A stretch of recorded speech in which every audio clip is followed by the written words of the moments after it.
So Zoe, how are you? Oh, got the mic. And if Jeff is in the building, come on up to the stage. I'm not sure where he's at.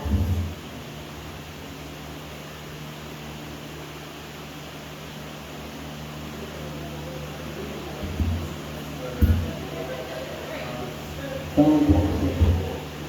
My notes are on my phone, so we're just gonna wing the interview. So what? Fantastic. Doing pretty good. It's been a whirlwind of a festival so far. What are your thoughts on the festival so far? So last night we had the open mic, which was fine. Standard for now. Seems to be going pretty well. Fantastic. And thank you to Zoe for being my guest, everyone. And this is Zoe. She helps, she's one of the owners of the Pueblo Gallery. Yeah, I kind of helped Jeff and my father open the gallery. Whatever that looks like, it was kind of tag team and like use that together. We don't really have to find roles, but keep the doors open. That's the goal. Most definitely. So hopefully we have a lot more donations tomorrow, help keep the doors open. Yeah. So how did the blowback begin? Blowback began, I guess Jeff would be better to answer this, but I think it began in 2017, and originally it was just the front space, the front gallery, and then around, and that kind of drew a good community of people, and turns out there was a nice community of artists here in Pueblo, and organically it kind of just got bigger and bigger as we commandeered more and more of the building. So this space that we're in now used to be owned, or not owned, but rented to a mechanic, and then he left, and he decided to bump out the wall and make it into this larger event and larger gallery space. That was in 2020. And now we're in 2024, so it's about 7 years of operating the gallery and trying to keep it going. Yeah, but Jeff probably would have a more detailed story for you. I've been here about a year and 4 months now. Where do you move from? Oh, sorry, at the gallery. I've been in Pueblo about 3 years. Yeah. Yeah. I didn't know this was a mechanic shop, so that's so pretty cool that. Yeah. So yeah, this whole space was originally had like, I remember the mechanic had some sort of like sealant on the floor, and we had to go. It was pretty ugly. So we rented a grinder, and I had just moved back I was abroad for 4 years, and I had just moved back, and so Jeff decided to come and do the space. Originally it had a cinder block, and so we drywalled it, and then we got this big industrial grinder, and we grinded off the paint, and it was like a 3 or 4 day process trying to get this paint off, and it was like an epoxy. And then from there, kind of drywalling the walls, decided our friend here, Eric McHugh, he helped us fabricate these 3 partitions that open and close. So when we have like any sort of exhibitions, we can have more wall space to display art. Otherwise, during events, we close the walls. So. I saw how it pulls out like that. Yeah, it's kind of a cool feature. Yeah, and then, I don't know, I think they did like a big crowdfunding for the lights and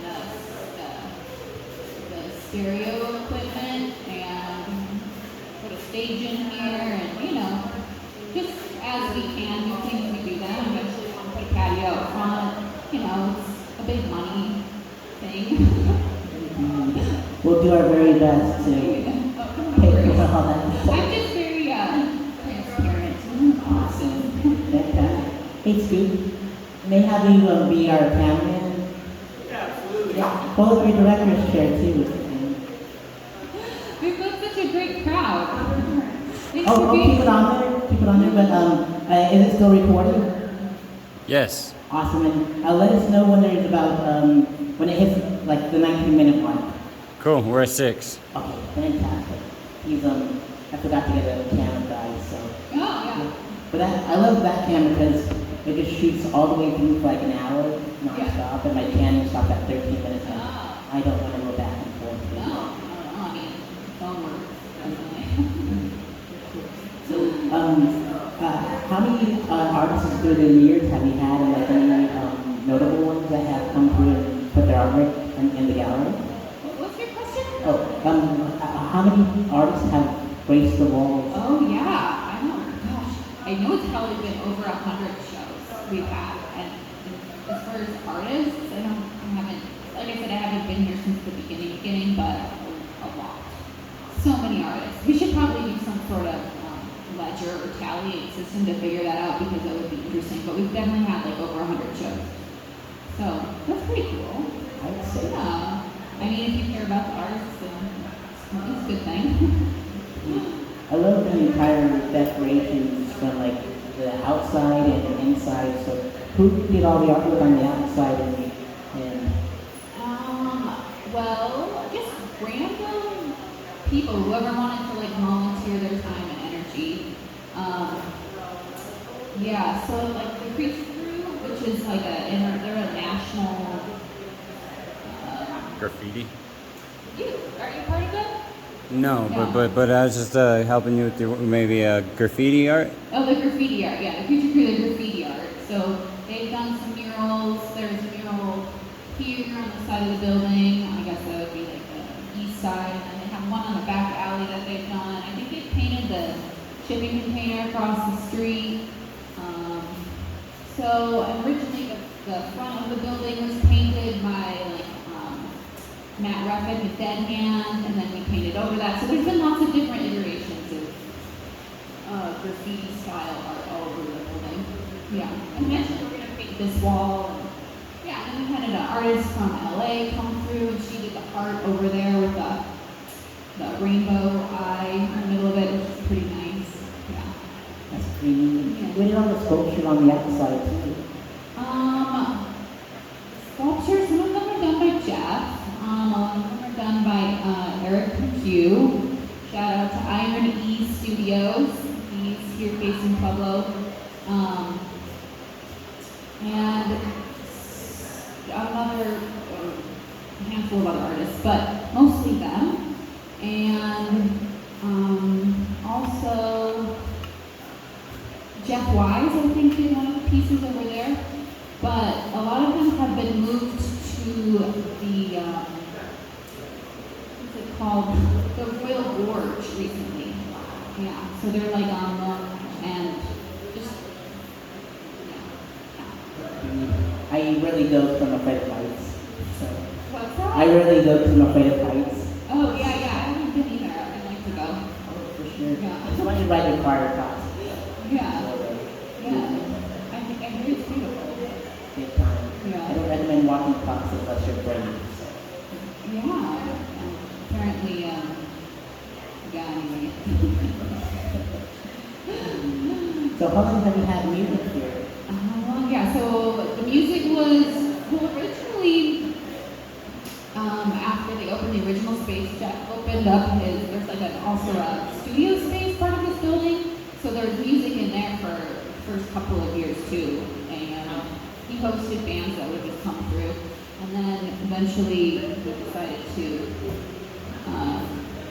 commandeer this space and then make it more of the event space. So that's probably been like officially 4 years of music and etc.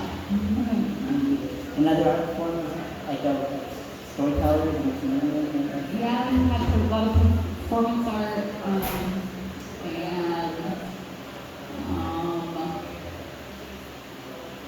just a number of interesting stuff coming through. I mean, yeah, I don't know. We just get interesting acts. I wish people would show up more. Some of the different people, but yeah, I pretty much think we just get so many different styles. Yeah. Big time. Especially like a day like today, where there's so many different genres. Yeah, right? Yeah. So tell me, how long about, why does the, Sareth-Fest. sorry, I didn't want to say it because I don't want to butcher your name, but. It's okay. It started off in Los Angeles. Well, in Beverly Hills, to be specific. I was doing my apprenticeship out there with my favorite director, who is Clive Barker. And I was watching this John Carpenter's Big Trouble in Little China at the Egyptian Theater, and he had a Q&A session at the end. And I want to do that at the studio. Show my short film. They're going to show it tonight, and they're going to roast it. And I had a Q&A just like John Carpenter. And one of the employees named it Sareth-Fest. And I thought it was getting gone, one night only thing. The old VP was mad because I made a big deal on it on social media. It's only us, no public people. And so it was on rest until I was doing concert journalism out there.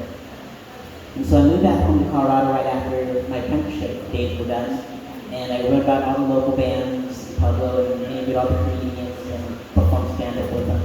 And I said, hey, I'm moving to Florida. I just need 3 comedians and 3 bands to send me out on my way. And I wrote about, I tagged one member in each band and all the comics.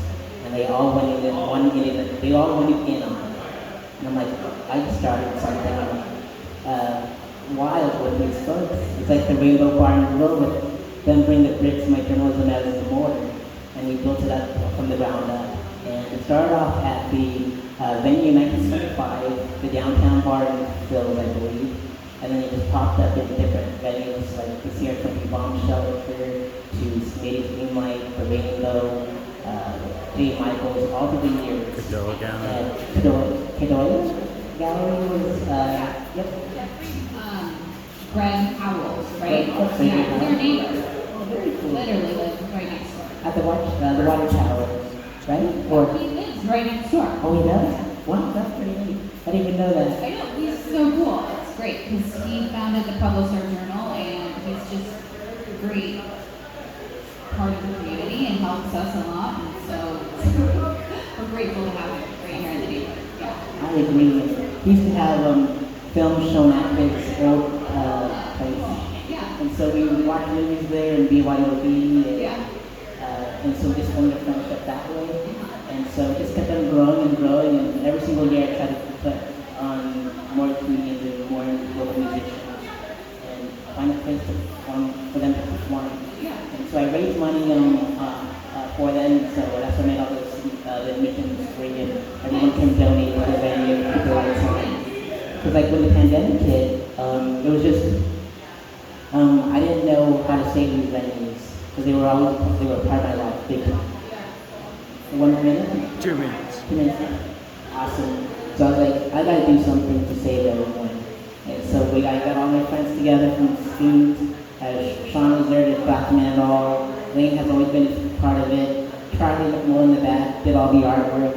The smash up of Fair and Love in Las Vegas and Hellraiser, my two inspirations, Clive Barker and Contrast Thompson. And so it tells a story, so you'll see like the Cenobites in Fair and Love all the way to the so it's gonna be fun. Awesome. It's like a really woven a nice tapestry of art and things you're into. I'm excited to see how the night unfolds. Same here. So thank you so much, Jeff, or Zoe, for being my guest. I'll have Jeff be my guest tomorrow, I guess, do like a brief podcast too. So Super duper. awesome. Zoe, thank you so much for bartending and helping us out with everything and having us have the festival here. That means the world to us. So, thank you. Give it up for Zoe, ladies and gentlemen.